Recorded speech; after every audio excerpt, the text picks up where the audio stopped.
రక్షకుడైన యేసుక్రీస్తు వారి యొక్క నామములో ఈ సాయంకాలం వేళ వందనాలు తెలియజేస్తా ఉన్నాం. ప్రియులరా, ఈ సాయంకాలం మందు మనము దేవుని యొక్క వాక్యాన్ని ధ్యానం చేసుకుందాం. ఈ సంవత్సరంలో మనము అంత్యకాల సువార్త అనేటువంటి విషయాలను గురించి నేర్చుకోబోతా ఉన్నాం. క్రీస్తు రాకడకు సంబంధించినటువంటి సువార్త. ఎందుకంటే క్రీస్తు ప్రభు వారు నీటి మూలంగా బాప్తిసం పొందిన మీదట ఆయన వెలుపట చెప్పేటువంటి వాక్యాలు వేరుగా ఉంటాయి. చర్చి వెలుపట చెప్పేటువంటి వాక్యాలన్నీ కూడా ఏ సందర్భాన్ని మనం ఎంచుకున్నా కానీ ఆ సందర్భం చివరిలో ఏముంటదంటే సువార్త ఉంటది. ఆ సందర్భం చివరి ఏముంటది? సువార్త ఉంటది. చర్చిలో బోధించేటువంటి వాక్యాలు సువార్త ఉంటుంది. సువార్త కంటే కూడా సంఘము యొక్క అభివృద్ధి, విశ్వాసి యొక్క అభివృద్ధి అనేటువంటి విషయాలు ఎక్కువ సంఘంలో బోధింపబడతాయి. మనము ప్రతి శనివారము సాయంకాలం వేళ మరి మామిడిపాలెంలో ఉన్న ఈ యొక్క ప్రదేశంలో గతించిన సంవత్సరం నుంచి మనము ఈ యొక్క సువార్త అందిస్తా ఉన్నాం. ఇక్కడ సువార్త అందించేటువంటి క్రమంలో దేవుడు తన యొక్క కార్యాలు చేయడం ప్రారంభించి ఉన్నారు. ఈ దినము మన యొక్క వాక్య భాగం ఏమిటంటే, ఈ దినం మన యొక్క వాక్య భాగము క్రీస్తు రెండవ రాకడ. క్రీస్తు రెండవ రాకడ. ప్రతి శనివారం సాయంత్రం మనం ఇక్కడ క్రీస్తు రాకడను గురించి, క్రీస్తు రాజ్యాన్ని గురించినటువంటి సువార్తను మనం వింటాం. అంత్యకాల సువార్త, అంత్యకాల సువార్త అనే దానిని మనం ఇక్కడ వింటాం అన్నమాట. కాబట్టి నేను ఈ సంవత్సరం అంతటికి కలిపి 52 అంశాలు సిద్ధపరిచా. 52 అంత్యకాల సువార్త అంశాలని సిద్ధపరిచా. ప్రేమ కలిగిన తండ్రి, కృప కలిగిన దేవ, నమ్మకమైన ప్రభువా యేసయ్యా, నీ పాదాల కొందనాలు, స్తుతులు స్తోత్రాలు చెల్లిస్తా ఉన్నాం. రాజరక్షక నాయన యేసయ్యా ప్రభువా, నీ యొక్క మహా గొప్ప కృప చేత, దయచేత, ప్రేమ చేత మీరు మమ్మలను నేటి వరకు సజీవ లెక్కలో ఉంచి ఈ శనివారము సాయంకాలం ముందు మామిడిపాలెంలో ఉన్న ఈ టెన్నిస్ గ్రౌండ్ లో నాయన యేసయ్యా మరి మేము నీ యొక్క సువార్తను ప్రకటించబోతూ ఉన్నాం. గత సంవత్సరంలో కొన్ని అంశాలను ఇక్కడ బోధించి ఉన్నాం. అయితే ఈ సంవత్సరం అంతా కూడా మేము అంత్యకాల సువార్తను మేము బోధించాలని మీరు ప్రభా నాయన ఈ భూలోకానికి వచ్చి మాకు రక్షణ దయచేసి మీరు ఆరోహణలై తండ్రి దగ్గరికి వెళ్ళిన తర్వాత ఇదిగో తండ్రి మరలా నీ యొక్క రాకడ వరకు నాయన మేమేమే విషయాల్లో మరి స్థిరపడవలసినటువంటి వారిగా ఉన్నామో ఆయా విషయాల చేత మేము స్థిరపరచబడటానికి నాయన యేసయ్య ప్రభు బలపరచబడటానికి ఈ కార్యక్రమం ఉండినట్లుగా సహాయం దయచేయమని కోరుతూ ఉన్నాం. సమస్త మహిమాగంతా ప్రభావం మీకు ఆరోపిస్తా ఉన్నాం. రాజారక్షక నాయన పరిశుద్ధాత్మ శక్తి సహాయతను మీరు అందించండి. పాపములో ఉన్నటువంటి మేము, పాపపు ఆలోచనలు కలిగినటువంటి మేము పరిశుద్ధుడైనటువంటి ప్రభు యొక్క వాక్యాన్ని మా హృదయంలో నింపుకోవటం అనేటువంటిది ఎంతో అత్యవసరమైనటువంటి విషయం కనుక నిరంతరము నీ యొక్క వాక్యం చేత మేము నింపబడినట్లుగా సహాయం దయచేయమని కోరుతూ ఉన్నాం. సమస్త మహిమాగంతా ప్రభావం మీకే ఆరోపిస్తూ యేసు నామం పేరిట ప్రార్థిస్తున్నాను తండ్రి, ఆమేన్. ప్రియులరా, చదివినటువంటి లేఖన భాగంలో క్రీస్తు ప్రభు వారు ఏ విధంగా తిరిగి వస్తారు అనేటువంటి విషయాన్ని పొందుపరిచాడు. వాక్యంలో చూస్తా ఉన్నాం చూడండి. ఆర్భాటముతోనూ, ప్రధాన దూత శబ్దముతోనూ, దేవుని బూరతోనూ పరలోకము నుండి ప్రభువు దిగి వచ్చును. వాక్యంలో మనం చదివినప్పుడు ఆయన దొంగ వలె వస్తాడు, ఆయన అనుకోని గడియలో వస్తాడు, ఆయన చీకటిగా ఉన్నప్పుడు వస్తాడు, నీవు ఎప్పుడు గ్రహించలేనటువంటి సమయంలో ప్రభు వస్తాడు కాబట్టి మెలకుగా ఉండండి అని వాక్యంలో చెప్పబడుతూ వచ్చింది. అయితే ఇక్కడ దొంగ వలె వస్తున్నట్టుగా లేదు. ఇక్కడ ఎలా ఉందంటే ఆయన ఎలా వస్తాడంట?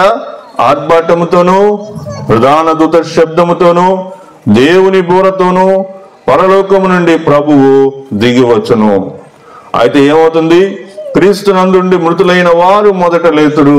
క్రీస్తునందుండి మృతులైనటువంటి వారిగా మనం ఉండాలి. ఒకవేళ క్రీస్తు ప్రభు వారి యొక్క రాకడ ఆలస్యమైతే, ఒకవేళ మన యొక్క జీవితాలు ముగించబడుతూ ఉంటే, ఒకవేళ మన యొక్క జీవితాన్ని మనం ముగించుకొని దేవుని సన్నిధికి మనం వెళ్ళేటువంటి వారిగా ఉన్నట్లయితే, ఆ లోపు మనం ఎలా ఉండాలా? క్రీస్తు నందుండి మృతులైనటువంటి వారిగా ఉండు నిమిత్తము మనం ఏం చేస్తా ఉన్నామండి? క్రీస్తు నిమిత్తము జీవించవలసిన వారిగా, అంటే రక్షింపబడినటువంటి వారిగా, మారు మనసు పొందినటువంటి వారిగా, సాక్ష్య జీవితం కలిగినటువంటి వారిగా మనం ఉండడానికి గాను ఈ యొక్క వాక్యం మన కొరకు మరి ప్రేరేపించేపుదును. మీకు స్థలము సిద్ధపరచ వెళ్ళుచున్నాను, నేను వెళ్ళి మీకు స్థలము సిద్ధపరిచిన ఎడల నేనుండే స్థలంలో మీరును ఉండుటకు మరలా వచ్చి నా యొద్ద నుండుటకు మిమ్మల్ని తీసుకుని పోవుదును. కాబట్టి క్రీస్తు ప్రభు వారి యొక్క రాకడను గురించినటువంటి విషయాల్లో మనం ఏం అర్థం చేసుకోవాలి అంటే, ఆయన స్థలము సిద్ధపరచటానికి వెళ్ళాడు. ఆయన ఎక్కడికి వెళ్ళాడండి? మన కొరకు స్థలము సిద్ధపరచటకు వెళ్ళాడు. తర్వాత ఏం చేస్తున్నాడండి? నేనుండు స్థలములో మీరు ఉండులాగున మరలా వచ్చి నా యొద్ద ఉండుటకు మిమ్మును తీసుకుని పోదును. మరలా వచ్చి మన కొరకు ప్రభు వారు ఏం చేస్తారంట? మరలా వస్తారు. ఎవరు వస్తారు? ప్రభువే వస్తాడు, వేరే ఒక ఆయన రూపంలో రాడు. అర్థమైందా? ఈ భూలోకంలో ఒక ఆయన పుట్టి ఆయనే ప్రభు అని చెప్పుకునే పరిస్థితి కాదు. ఎవరో ఒక ఆయన వచ్చి ఆ క్రీస్తు ప్రభు వారి యొక్క ఆయన వచ్చేసాడు, రాకడ వచ్చేసిందని చెప్తే మనం గుడ్డిగా నమ్మాల్సినటువంటి అవసరం లేనే లేదు. ఎందుకని? ఎవరు వస్తారు? ప్రభువే వస్తాడు. ఆయన ఎలా వస్తాడు అనేటువంటిది మనం దశలోనికి రాసిన పత్రికలు చదివాం. ఆకాశ మండలంలో ఆయన మనందరికీ కూడా కనిపిస్తాడు. కాబట్టి ఈ భూలోకంలో మనం నమ్మేటువంటి శాస్త్రాలు, క్రీస్తు ప్రభు గురించి వచ్చేటువంటి రకరకాలైనటువంటి చెడు వార్తలను మనం విని మోసపోకూడదు అని వాక్యం మనకు తెలియజేస్తా ఉంది. కాబట్టి మొదట మనం ఏం చూస్తున్నామండి? క్రీస్తు ప్రభు వారి యొక్క రాకడకు ఆధారాలు ఏంటంటే, ఆయనే చెప్పాడు, నేను స్థలము సిద్ధపరచ వెళ్ళుచున్నాను, నేనుండే స్థలంలో మీరు ఉండులాగున నేను వచ్చి మిమ్మల్ని తీసుకుని పోతానని ఆయనే చెప్పాడు. అపొస్తలుల కార్యములు 1వ అధ్యాయం 11వ ఒక మాట చూద్దాం. చూడండి, అపొస్తలుల కార్యములు 1వ అధ్యాయము 11వ వచనం. గలిలయ మనుషులారా, మీరెందుకు నిలిచి ఆకాశం వైపు తేరి చూస్తున్నారు? మీ వద్ద నుండి పరలోకమునకు చేర్చుకునబడిన ఈ యేసే ఏ రీతిగా పరలోకమునకు వెళ్ళుట మీరు చూచితేరో ఆ రీతిగానే ఆయన తిరిగి వచ్చునని వారితో చెప్పాను. కాబట్టి క్రీస్తు ప్రభు వారు వేరొక మనిషి రూపంలో రాడు. ఒక ఆయన పుట్టి ఆయనే ప్రభు అని చెప్పుకునేటువంటి స్థితి రాదు. కాబట్టి వాక్యంలో మనం చూస్తా ఉన్నాము, ఆయన ఎలా వస్తాడండి? ఆయన ఈ రోజు మీరు చూస్తున్నారే గల్లీయ మనుషులారా, ఆయన ఏ విధంగా ఆరోహణమై ఆయన ఆకాశంలో మేఘముతో కొనిపోయాడో అదే విధంగా మరలా ఆయన ఏం చేస్తాడు? ఈ భూలోకానికి వస్తాడు అనేటువంటి విషయాన్ని మనం నమ్మాల.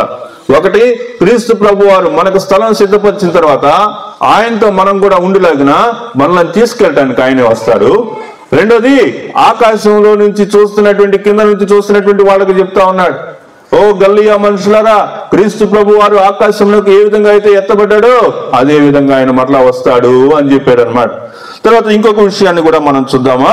పేతురు పత్రిక 2వ పేతురు పత్రికలో నుంచి ఒక మాట చూడండి.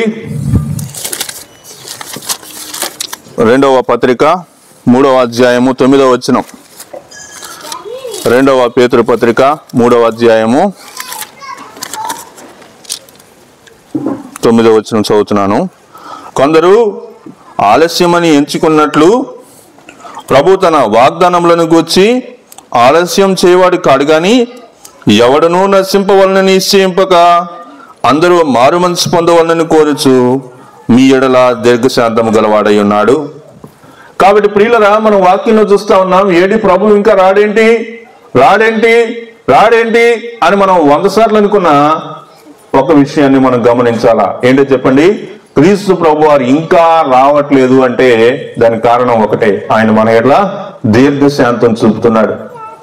ఆయన వచ్చేటువంటి టయానికి నువ్వు పాపంలో ఉంటే, ఆయన వచ్చేటువంటి సమయానికి నువ్వు దోషిగా నిలబడితే ఎత్తబడలేవు. కనుక మన ఎడల ఆయన నిరంతరము దీర్ఘశాంతము చూపువాడై ఉన్నాడు. మన ఎడల దీర్ఘశాంతము చూపి మనలను ఆయనతో కూడా తీసుకెళ్ళాలి అనేటువంటిది ఆయన యొక్క ఉద్దేశమై ఉన్నదని మనం నమ్ముతా ఉన్నాం. కాబట్టి క్రీస్తు ప్రభు వారి యొక్క రాకడకు ఇవన్నీ మనకి ఆధారాలుగా కనిపిస్తా ఉన్నాయి. రెండో విషయం చూద్దాం, చూడండి. మరి క్రీస్తు రాకడకు గురుతులేంటి? క్రీస్తు రాకడ సంభవించబోతుంది అని చెప్పడానికి గురుతులేంటి? ఏమండి, చెప్పగలరా? గుర్తులేంటి? అన్నం ఉడికింది అని చెప్పాలంటే ఏం గుర్తు కావాలి? అన్నం ఉడికైపోయింది, అన్నం ఉడికి చాలా సమయం దాటిపోయిందని దేని ద్వారా మనం తెలుసుకుంటాం చెప్పండి? మాడిపోయిన వాసన వల్ల తెలుసుకుంటాం. అన్నం ఉడికింది, నీరు ఇంకిపోయింది, అడుగంటింది, దాని యొక్క వాసన బయటకు వస్తుందని తెలుసుకుంటాం. ఇంకా చెప్పాలంటే అన్నం కూరలు ఉడికినాయి అని తెలియాలంటే వాటి నుంచి వచ్చేటువంటి వాసన బట్టి కూడా చెప్తారు కదా, దాని నుంచి వచ్చే వాసన బట్టి కూడా చెప్తారు. అదేవిధంగా మరి క్రీస్తు ప్రభు వారి యొక్క రాకడ గురించినటువంటి విషయాలు మనం ఎలా అర్థం చేసుకుంటాం? క్రీస్తు ప్రభు వారి యొక్క రాకడకు సూచనలు అన్ని కూడా మనకు ఒక అధ్యాయంలో కనిపిస్తాయి. ఏంటి అధ్యాయం చెప్పండి?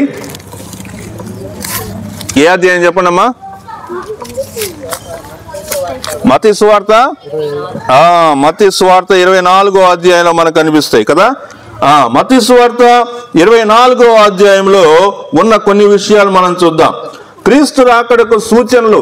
అక్కడ శిష్యులు అడుగుతారు, ప్రభువా నువ్వు మరలా వస్తానంటున్నావు కదా, నువ్వు వచ్చేటప్పుడు ఉండేటువంటి సూచనలు ఎలా ఉంటాయో మాకు కనపరచమని చెప్పినప్పుడు అప్పుడు ప్రభు వారు కొన్ని విషయాలు చెప్తూ వచ్చారు.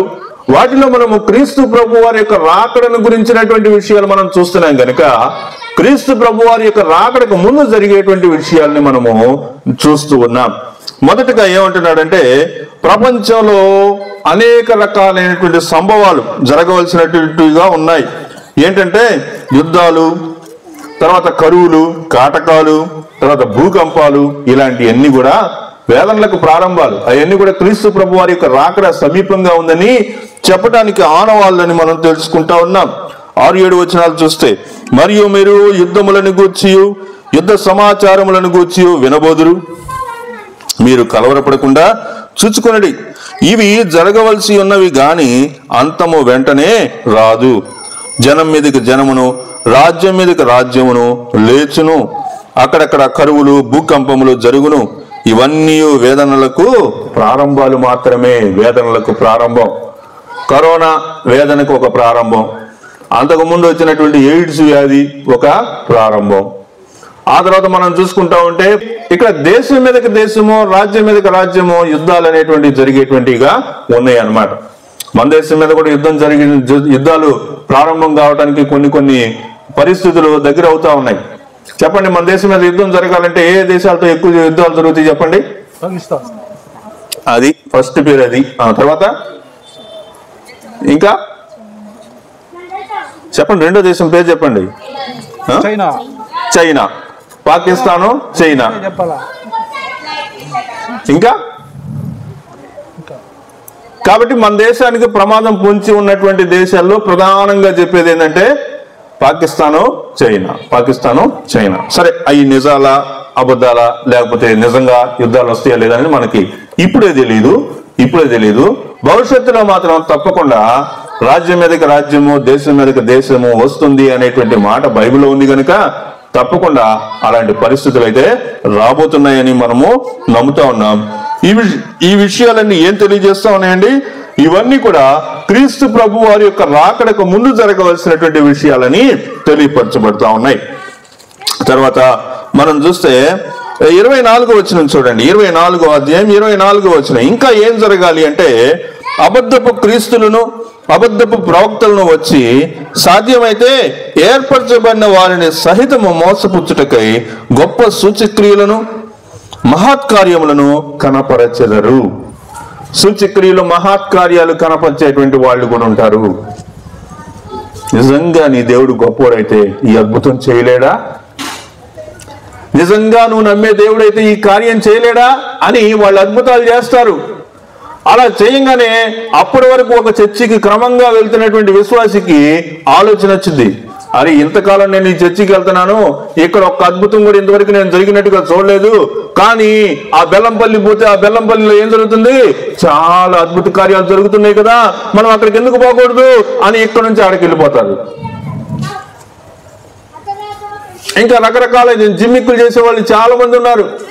అతను ఎవరో అతను హైదరాబాద్ లో ఉంటాడు, అతని పేరు రవినో ఏదో పేరు ఉంది. అతని దగ్గరికి దేవదూతలు వస్తారంట. ఎవరెవరు? దేవదూతలు వస్తారంట. ప్రతి ఆదివారం మిఠాయిల దూత వస్తాడంట, ఒక ప్లేట్ మిఠాయి తీసుకొస్తాడనమాట. కాబట్టి ఈ విధంగా దొంగ మాటలు చెప్పేవాళ్ళు, దొంగ సూచక్రియలు చేసేవాళ్ళు, దొంగ స్వస్థతలు చేసేవాళ్ళు చాలా మంది వస్తారు. వాళ్ళు ఏం చేస్తారమ్మా, సాధ్యమైతే ఎవరిని తీసుకెళ్తారంట, ఏర్పరచబడిన వారిని సహితము. ఈ మాట మనం గుర్తుపెట్టుకోవాలా. ఏర్పరచబడిన వారు ఎవరు ఏర్పరచబడ్డారు? ఇంతవరకు మనం ఏర్పరచబడి ఉన్నాం. ఇంతవరకు మనము క్రీస్తు ప్రభువుని సొంత రక్షకుడిగా అంగీకరించి మారు మనసు పొంది మనము క్రీస్తు ప్రభు వారి యొక్క సన్నిధికి తప్పకుండా వెళ్తూ ప్రభు బలలో పాల్గొంటూ ఒక క్రమమైనటువంటి జీవితాన్ని మనం కలిగి ఉన్నాము. మనల్ని ఏం చేస్తాడండి అపవాది, ఏం చేస్తాడు అంత్యకాలంలో, సాధ్యమైతే ఏర్పరచబడినటువంటి వారిని సహితము మోసపరుచుటకై వాళ్ళ కోసం ఏం చేస్తాడు, గొప్ప సూచక్రియలు మహత్కార్యములు చేస్తాడు. కాబట్టి ఇదిగో క్రీస్తు ఇక్కడ ఉన్నాడు, ఇదిగో ప్రవక్త ఇక్కడ ఉన్నాడు, ఇదిగో అద్భుతాలు ఇక్కడ జరుగుతూ ఉన్న అవసరం లేదు. ఎందుకని నమ్మకూడదు చెప్పండి? క్రీస్తు ప్రభు వారు ఎలా వస్తారంట, ఆయన ఎలా వస్తాడమ్మా, ఆయన మేఘారూఢుడై వచ్చుచున్నాడు. కాబట్టి క్రీస్తు ప్రభు వారు ఆయన మేఘారూఢుడై వస్తాడు, మేఘంలో వస్తాడు. ఆకాశంలో ఆయన యొక్క స్వరం, ఆయనను మనం కనులారా చూస్తాం. క్రీస్తు ప్రభు వారు రావటాన్ని చూసి అప్పుడు ప్రజలు రొమ్ము కొట్టుకుంటారండి. ఇప్పుడు మనం చెప్తుంటే హేళనగా ఉంది కదా, ఇప్పుడు మనం చెప్తుంటే వాళ్ళకి ఎలా ఉంది చెప్పండి, ఎన్నో సంవత్సరాల నుంచి వింటున్నావా నువ్వేంతవరకు చెప్పేది మాకు అని అనుకునే వాళ్ళందరూ ఆ రోజు ఏం చేస్తారు, రొమ్ము కొట్టుకుంటారు. అదే ఆ రోజు యేసయ్యా ఉగ్రత రోజు, శ్రమల రోజు, పాపులంతా ఏడ్చే రోజు. అది రొమ్ము కొట్టుకొని ఆ రోజు ఏం చేస్తారు, పాపులంతా ఏడుస్తారు. అయ్యో నిజమే కదా, ప్రభు వారు రావటం వాక్యంలో ఎన్నో వందల సంవత్సరాల నుంచి, వేల సంవత్సరాల నుంచి ప్రకటింపబడుతున్నటువంటి వాక్యం మనం వినలేదే అని ఆ రోజు రొమ్ములు కొట్టుకుంటే కూడా ఉపయోగం లేదు. కాబట్టి దేవుడు నీకు ఇస్తున్నటువంటి అవకాశం, నీ ఎడల ఆయన చూపుతున్నటువంటి దీర్ఘశాంతాన్ని నువ్వు నిర్లక్ష్యపరచకూడదు అనే వాక్యం మనము చూస్తా ఉన్నాం. తర్వాత మనం చూస్తే వాక్యంలో చూడండి, ఆయన అనుకోని సమయంలో వస్తాడని వాక్యంలో మనం చూస్తా ఉన్నాం. మత్తయి సువార్త 24వ అధ్యాయము 42వ వచనంలో మనం చూసినప్పుడు ఆయన ఎలా వస్తాడు, నీవు అనుకున్నటువంటి గడియలో ఆయన వస్తాడని వాక్యం మనకు తెలియజేస్తా ఉంది. తర్వాత ప్రకటన గ్రంథం 19వ అధ్యాయంలో ఒక మాట చూద్దాం. చూడండి ఆయన ఎలా వస్తారు అనేటువంటి విషయాన్ని మనం చూసినప్పుడు ప్రకటన గ్రంథం 19వ అధ్యాయము 11 నుంచి 16 వచనం వరకు మనం చూసినప్పుడు ఆయన రాజుల రాజుగా, ప్రభువుల ప్రభువుగా ఆయన ఏతించుతాడు అనేటువంటి విషయాన్ని మనం చూస్తా ఉన్నాం. 19వ అధ్యాయము 11 నుంచి 16 వరకు ఉన్నటువంటి వచనాల్లో మనం చూసినప్పుడు మరియు పరలోకము తెరవబడి ఉండుట చూచితిని. ఆ తెల్లని గుర్రం ఒకటి కనబడిను, దాని మీద కూర్చుండినటువంటి వాడు నమ్మకమైన వాడును సత్యవంతుడును అను నామము గలవాడు. ఆయన నీతిని బట్టి విమర్శ చేయించు యుద్ధము జరిగించుచున్నాడు. ఆయన నేత్రములు అగ్నిజ్వాల వంటివి, ఆయన శిరస్సు మీద. ఈ విషయాలన్నీ మనం వింటుంటే ఆయన ఎవరండి, క్రీస్తు ప్రభువారే అని మనకు తెలియపరచబడతా ఉంది. కాబట్టి క్రీస్తు ప్రభువారు వచ్చేటువంటి విషయాన్ని మనం చూసినప్పుడు ఆయన అందరికీ కనిపించేటట్టే వస్తాడు. ఆయన ఆకాశంలో అందరూ ఆయనను చూస్తారు, ఆయనను చూసి రొమ్ము కొట్టుకుంటారు అనే విషయాన్ని మనము చూస్తా ఉన్నాం. ప్రియులరా, మనము ముగించుకుంటా ఉన్నాం. క్రీస్తు ప్రభు వారి యొక్క రాకడలో జరిగేటువంటి విషయాలు మనం చూసాం. కాబట్టి ఇప్పుడు క్రీస్తు ప్రభు వారు వచ్చిన తర్వాత అప్పుడు జరిగేటువంటి విషయాలు ఏంటో కూడా చూద్దాం. చూడండి, 1 కొరింథీయులకు రాసిన పత్రిక 15వ అధ్యాయము 52వ వచనం మనం చూస్తే అక్కడ మృతుల పునరుద్ధానం గురించినటువంటి విషయాలు మనం చూడగలుగుతాం. కొరింథీయులకు రాసిన 1 పత్రిక 15వ అధ్యాయము 52వ వచనం చూసినప్పుడు, సహోదరులారా నేను చెప్పునది ఏమనగా, రక్త మాంసములు దేవుని రాజ్యమును స్వతంత్రించుకుని నేరవు, క్షయత అక్షయతను స్వతంత్రించుకునదు. ఇదిగో మీకు ఒక మర్మము తెలుపుచున్నాను. మనమందరము నిద్రించము గాని నిమిషంలో ఒక రెప్పపాటున కడబూర మ్రోగగానే మనందరము మార్పు పొందుదము. బూర మ్రోగును, అప్పుడు మృతులు అక్షయులుగా లేపబడుదురు, మనము మార్పు పొందుదము. కాబట్టి ఒక ప్రార్థన చేసుకొని ఇంటికి పోతాం అన్నమాట. అప్పుడు అపవాది నవ్వు అనేది నాకు వినిపిస్తూ ఉంటుంది అనమాట. అప్పుడు ఏమి వినిపించింది చెప్పండి? అపవాది గట్టిగా నవ్వుతూ ఉంటాడు వెనక. కాబట్టి యేసు దేవుని కుమారుడని చెప్పేటువంటి వాక్యాలకి, అంత్యకాల సువార్తకి, క్రీస్తు ప్రభు వారి యొక్క రాకడ గురించినటువంటి విషయాలు ఈ సువార్త ప్రకటించేటప్పుడు ఇలాంటివన్నీ జరుగుతూ ఉంటాయి అన్నమాట. మంచి విత్తనం నాటబడేటప్పుడు అపవాది దాన్ని దొంగిలించుకుని పోవాలని ఆడి ప్రయత్నం ఆడు చేస్తుంటాడు. కాబట్టి మన వంతు మనం ప్రార్థనా పూర్వకంగా దేవుని యొక్క వాక్యాన్ని వినాలి. మొదట మనం ఏం చూసామంటే, ఇక్కడ 52వ వచనంలో మృతుల యొక్క పునరుద్ధానాన్ని గురించినటువంటి విషయాలు మనం చూస్తా ఉన్నాం. క్రీస్తు ప్రభు వారు వచ్చిన తర్వాత ఏం జరిగిందంటే, కడబోర శబ్దం వినపడుతుంది. ఒక్క నిమిషంలో కనురెప్పపాటులో మనందరం ఏమవుతామో మార్పు చెందుతాము. ఏం మార్పు చెందుతాము? ఏం మార్పు చెందుతామంటే మనం దేవునిలాగే మారిపోతాం. దేవునిలాగంటే దేవుళ్ళు అవ్వం. దేవుని యొక్క దూతలు ఏ విధంగా ఉంటారో వారికి లాగా మనం మారిపోతామని వాక్యం మనకు తెలియజేస్తా ఉంది. తర్వాత క్రీస్తు ప్రభు వారు వచ్చినప్పుడు మృతులకు పునరుద్ధానం జరుగుతుంది. ఆ తర్వాత విశ్వాసులైనటువంటి వారు ఎత్తబడతారు. ఎవరు ఎత్తబడతారు? విశ్వాసులైనటువంటి వారు. మనం దశలోనికైలకు రాసిన మొదటి పత్రికలోనే మనం చూస్తే, మొదటి పత్రిక 4:17 మనం చూసినప్పుడు అక్కడ కనిపిస్తా ఉంది, ఆ మీద సజీవులమై నిలిచి ఉన్న మనము వారితో కూడా ఏకముగా ప్రభువుని ఎదుర్కొనుటకు ఆకాశ మండలమునకు మేఘముల మీద కొనిపోబడదాము. కాబట్టి ఆకాశంలో మేఘం మీద మనము కొనిపోయేటువంటి పరిస్థితి మనకి ఉంటుంది. కాబట్టి క్రీస్తు ప్రభు వారు వచ్చినప్పుడు ఆయన యొక్క బూరధ్వని వినిన తర్వాత మనందరం కూడా మార్పు చెందుతాము. తర్వాత ఆయనతో పాటు మనం కొనిపోతాము అనే విషయాన్ని మనము చూస్తా ఉన్నాం. ఆ తర్వాత ఏం జరుగుతుంది? ఆ తర్వాత చివరి తీర్పు అనేటువంటిది జరుగుతుంది అన్నమాట. మరి ప్రకటన గ్రంథం 20వ అధ్యాయంలో మనం ఆ విషయాలు మనం చూస్తాం. 20వ అధ్యాయంలో ఏం జరుగుతా ఉందంటే, మరియు ధవళమైనటువంటి మహాసింహాసనమును దాని యందు ఆసీనుడై ఉన్న యొక్కనిని చూచితిని. భూమి ఆకాశములో ఆయన సముఖము నుండి పారిపోయాను.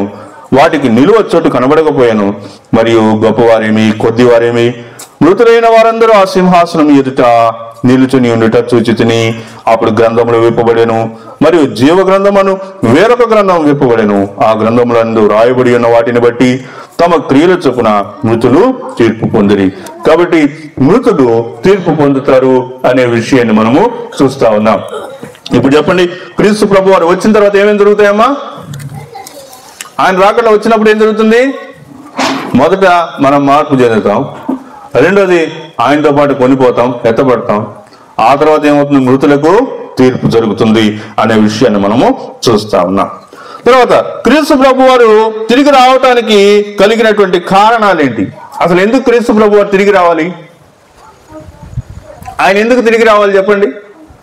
ఎందుకు తిరిగి రావాలంటే ఆయన భాగం ఆయన పంచుకోవడానికి. 53వ అధ్యాయం, యెషయా గ్రంథం 53వ అధ్యాయంలో ఈ మాటలు మనం చదువుతాం. ఆయన కొల్ల సొమ్ము విభాగించుకును అనే మాట మనం చూస్తాం. ఎందుకు ఆయన కొల్ల సొమ్ము విభాగించుకుంటాడు? ఒకసారి ఆ మాట చూద్దాం. చూడండి, 53వ అధ్యాయంలో ఆయన జనులందరి యొక్క దోషమును భరించాడు గనుక ఆ మాట మనం చూద్దాం. చూడండి, ఆయన 53వ అధ్యాయం 10వ వచనం నుంచి మనం చూస్తే, అతడు తను తానే అపరాధ పరిహారార్థ బలి చేయగా అతని సంతానం చూచును. అతడు దీర్ఘాయుష్మంతుడగును. యెహోవా ఉద్దేశము అతని వలన సఫలమగును.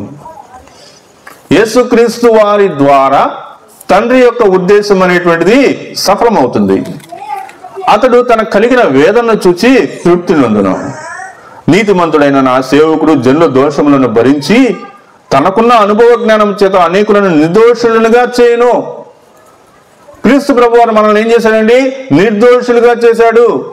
దేంతో చేశాడు? తనకున్నటువంటి అనుభవ జ్ఞానములో నుంచి వచ్చినటువంటి తన యొక్క పరిశుద్ధ రక్తమును కార్చి, తన యొక్క రక్తమును మన కొరకు కార్చడం వలన, తన ప్రాణం ఆయన అప్పగించుకునటం వలన తండ్రి ఏం చెప్తున్నాడండి? ఆయన నీతిమంతుడైనటువంటి నా సేవకుడు జనుల దోషమును భరించి తనకున్న అనుభవ జ్ఞానము చేత అనేకులను నిర్దోషులుగా చేయను, కావున గొప్పవారితో నేను అతనికి పాలు పంచిపెట్టదను.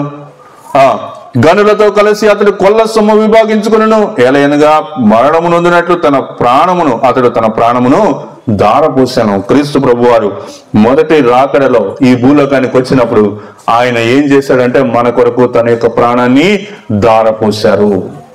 మనకి రక్షణ దయచేయడానికి ఆయన కృషించాడు, ఆయన నిందింపబడ్డాడు, ఆయన అవమానింపబడ్డాడు. మరి ఇప్పుడు ఆయన ఎందుకు వస్తున్నాడు? తన యొక్క భాగాన్ని పంచుకోవడానికి వస్తున్నాడని నేను చెప్పగలుగుతాను. వాక్యంలో నుంచి చూద్దాం. చూడండి, వాక్యంలో నుంచి మనం ఒక వాక్యం చూద్దాము. ఎఫెసీయులకు రాసిన పత్రిక 1వ అధ్యాయము 10వ వచనం మనం గమనించినప్పుడు, 1:10 మనం చూసినప్పుడు చూడండి, ఈ సంకల్పమును బట్టి ఆయన పరలోకములో ఉన్నవే గాని భూమి మీద ఉన్నవే గాని సమస్తమును క్రీస్తునందు ఏకముగా సమకూర్చవలెనని తనలో తాను నిర్ణయించుకొనెను. కాబట్టి క్రీస్తు ప్రభు వారిలోనికి అన్నీ రావాలి. ఎక్కడెక్కడికి రావాలి? పరలోకంలో ఉన్నవి అయినా భూమి మీద ఉన్నవి అయినా సమస్తము ఆయనకు చెందాలి. ఎందుకని ఆయనకి చెందాలి? ఎందుకంటే ఆయన ప్రాణం పెట్టాడు గనుక. ఎందుకు ఆయనకి చెందాలి? ఎందుకంటే ఆయన సిలువ వేయబడ్డాడు గనుక. ప్రియులరా, కాబట్టి దేవుని యొక్క ఉద్దేశము నెరవేర్చబడుటకు, ఆయన యొక్క రాకడ యొక్క ఉద్దేశం అనేటువంటిది మనం నేర్చుకుంటా ఉన్నాం. ఆ తర్వాత ప్రకటన గ్రంథం 22:12 ఏమంటాడంటే, నా యొద్ద వాళ్ళ నిమిత్తం నా యొద్ద ఉంచినటువంటి జీతము నా దగ్గర ఉన్నది అనేటువంటి మాట మనం చూసారా? ఏముంది అక్కడ? జీతము. కాబట్టి మనకు జీతం ఇవ్వడం అనేటువంటిది జరగాలి. ఈ భూలోకంలో శ్రమలు, శోధనలు అనుభవిస్తా ఉన్నాం. ప్రతి శనివారం ఇక్కడికి వచ్చి మైకు పెడతా ఉన్నాం. ప్రతి శనివారం ఆటోలు అన్ని కుర్చీలు అన్ని తీసుకొచ్చి ఇక్కడ వేసి మీటింగ్ పెడతా ఉన్నాం. శ్రమ కాదా? అది శ్రమ కాదా? ఈ కొద్ది మందే వచ్చి ఇక్కడ కూర్చుంటున్నారు, పర్వాలేదు, శ్రమ కాదా? దీని అంతటి వెనక ఏం జరగాలి? ఇక్కడ మేము కానుకలు పడుతున్నామా? లేదు కదా. కేవలం సువార్త మాత్రమే మేము ప్రకటిస్తున్నాం కదా. దీని వెనక ఏం జరగాలి? దేవుడు నాకు జీతం ఇస్తాడు. ఈ పనిలో పాల్గొనే ప్రతి ఒక్కరికి దేవుడు జీతం ఇస్తాడు. ఈ ఒక్క పనే కాదు, నీ జీవితంలో దేవుని కోసం నువ్వు పడే ప్రతి ప్రయాసకు దేవుడు నీకు జీతాన్ని ఇస్తాడు. ఈ భూలోకంలో నేను వాక్యం చెప్తే, ఎవరైనా ఒక ఇంటి దగ్గర వాక్యం చెప్తే కొంత కానుక ఇస్తారు. ఈ కానుక టెంపరీ, 4 రోజులు ఉంటుందేమో, మహా అయితే 1 రోజు 2 రోజులు ఉంటుంది, అయితే ఖర్చు అయిపోతుంది. దేవుడు ఇచ్చేటువంటి జీతం ఖర్చు అయ్యేది కాదు. వాడబారనిది అయినటువంటి మహిమా కిరీటం ఆయన మనకు దయచేస్తాడు. కాబట్టి ప్రియులరా, అలాంటి కృప దేవుడు మనకు దయచేయాలంటే ఆయన కోసం మనము శ్రమ పడాలి. కాబట్టి క్రీస్తు ప్రభు వారు ఈ భూలోకానికి ఆయన 2వ రాకడలో వచ్చిన తర్వాత ఆయనకు వచ్చిన లాభం ఏంటంటే, ఆ యొక్క రాజ్యాలన్నీ కూడా ఈ భూలోకంలో ఉన్నటువంటి సమస్తము ఆయనకు చెందేవవుతాయి. ఆయన మనకు జీతం ఇస్తాడు అనేటువంటి విషయాన్ని చూస్తా ఉన్నాం. ఇంకో మాట ఏం జరుగుతుందంటే, ఆయన యొక్క రాజ్యం అనేటువంటిది స్థాపించబడుతుంది. పిలాతు ప్రభువుని అడుగుతాడు, నువ్వు రాజువా అంటాడు. అప్పుడు ప్రభు అంటాడు, నీవన్నట్టు నేను రాజునే అంటాడు. అయితే నా రాజ్యము ఇహలోకపరమైనటువంటిది కాదు. నా రాజ్యం ఏ రాజ్యం కాదు? ఈ లోకంలో నువ్వు రాజుగా ఉన్నావే, ఇలాంటి రాజ్యం కాదు. ఆ రాజ్యం ప్రభు వారి పిలాతుతో చెప్పాడే, ఆ రాజ్యం అనేటువంటిది ఆయన తిరిగి వచ్చినప్పుడు, 2వ రాకడలో వచ్చినప్పుడు ఆయన తన యొక్క రాజ్యాన్ని నిర్మించేటువంటి వానిగా ఉన్నాడని మనం తెలుసుకుంటా ఉన్నాం. చివరి విషయాన్ని మనం చూసి ప్రార్థన చేసుకుందాం. క్రీస్తు రాకడ తథ్యం, ఆయన తప్పకుండా వస్తాడు. వాక్యంలో ఉన్నటువంటి విషయాలు మనం విన్నప్పుడు దేవుని యొక్క రాకడ నిజం అని మనం నమ్మాలి. దేవుని రాకడ నిజం అని ఎందుకు నమ్మాలంటే, ఆది యందు దేవుడు ఉన్నాడనే విషయం నిజమైనప్పుడు, ఆయన ఈ భూలోకంలో మనిషిని తయారు చేశాడు అనేటువంటి నిజమైనప్పుడు,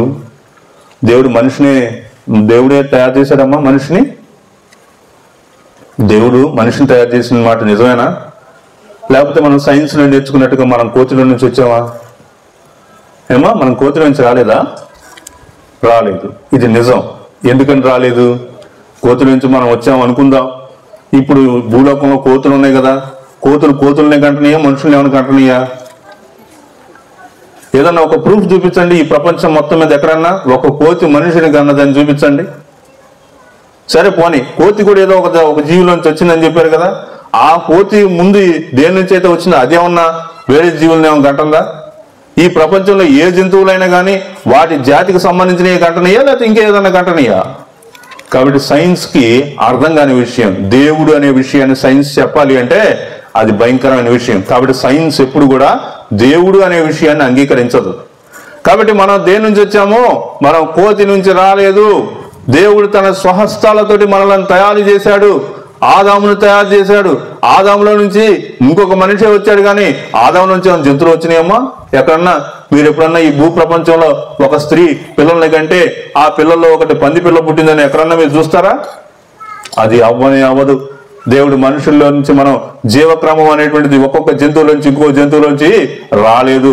దేవుడు ఏ జీవికి ఏదైతే పెట్టాడో ఆ జీవి అదే కంటుంది.